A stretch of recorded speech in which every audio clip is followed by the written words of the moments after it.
Right, I've been told I'm to use the mic properly today, so let me know if I'm not.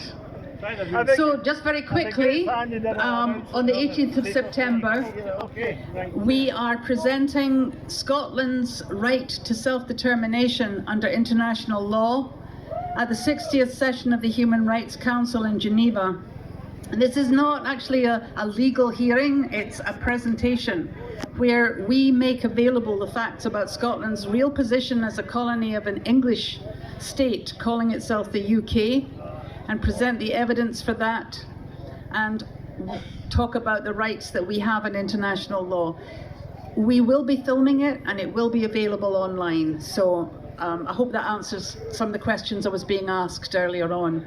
Today I've got another historic announcement. You know, one of the things that's hard and also amazing about being part of Salvo is that we're constantly doing things that have never been done before.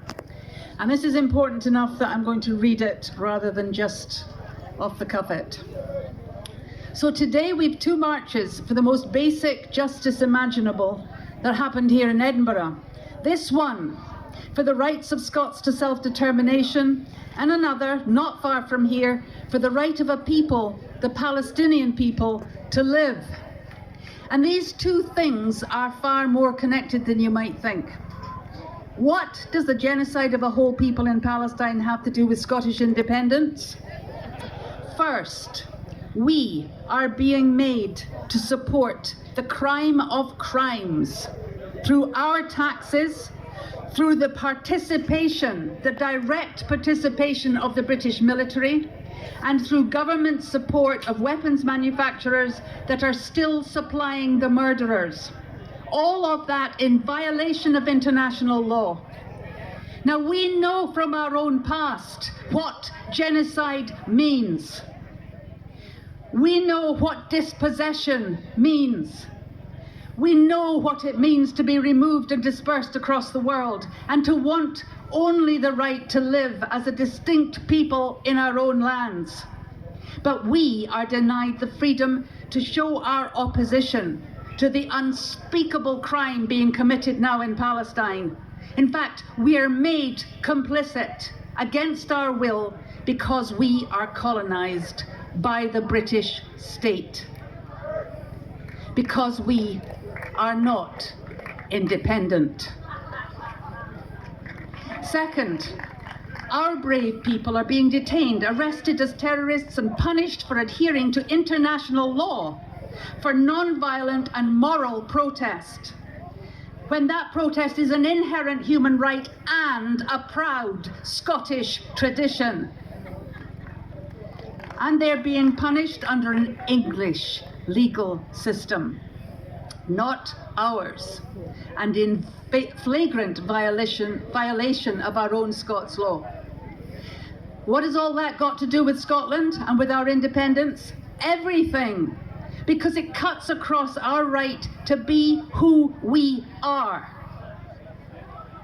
to uphold international law, to stand with those who suffer as we once suffered, and to act according to our own values, not those of a corrupt, Zionist and genocide participating government.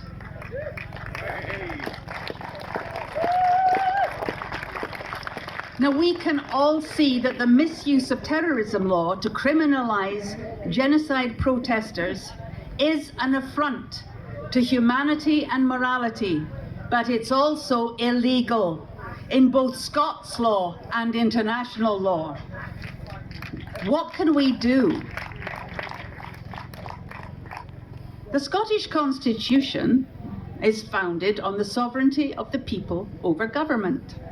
This includes our lawful right to challenge and overturn any corrupt or oppressive law. So, Salvo is now getting ready to assist in a legal challenge to this abuse and violation of our own and international law.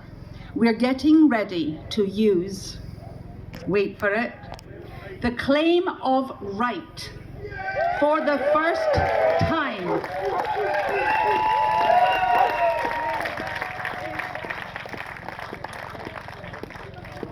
This legal challenge will do more than one important thing. For the first time since the Treaty of Union was ratified, we will assert the continued force of the Scottish Constitution, codified in the Claim of Right, which limits the power of government because it makes that government and its actions subject to the rights of the people. It establishes the sovereignty of the people over their governments.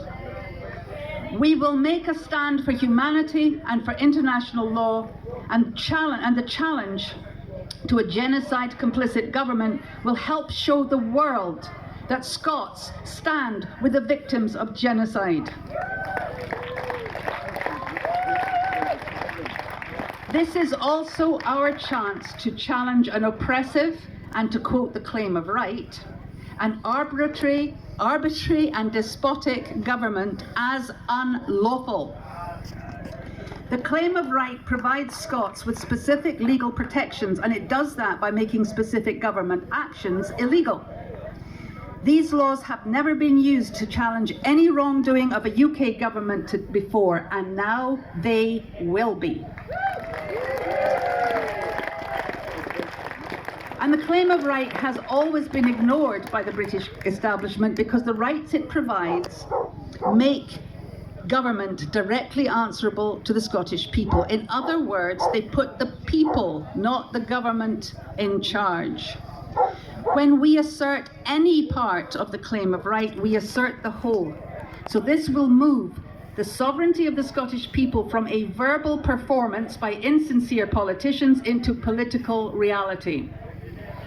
All of this is why a challenge under the Claim of Right takes us closer to our own independence. While we stand with Palestine, with the protesters of genocide, with humanity, and with international law. So, we will be looking for support from every Scot who opposes the genocide in Palestine and every independence supporter. Watch this space. Make sure you join in the campaign and support it in every way you can, because we need to send a strong, clear, and practical message to Westminster.